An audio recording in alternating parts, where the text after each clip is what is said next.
This is how to disassemble and maintain your Seachem Tidal filter pump. This is the 75-gallon version.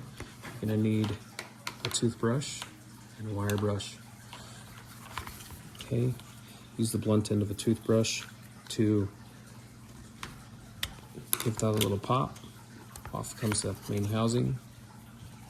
Turn your dial to the unlock position. Pull out the impeller assembly. Give that a good cleaning and rinse. Inspect it. Here's an old shaft. You can see that it's been worn. It caused a rattle on my pump and filter. Okay, turn over your pump. There's a little whale here. There's a little arm or a tab. Pull, rotate, and then give this a pull and a tug. Out it comes. Okay.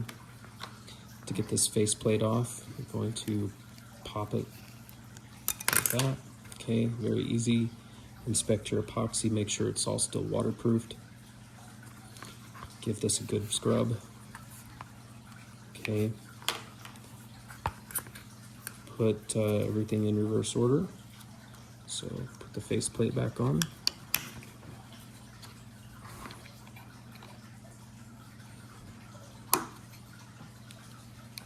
Locked. Okay.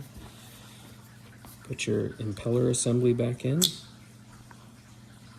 Turn the dial until it's in the locked position. Feel a nice positive click. And go ahead and put your housing back on. Main housing.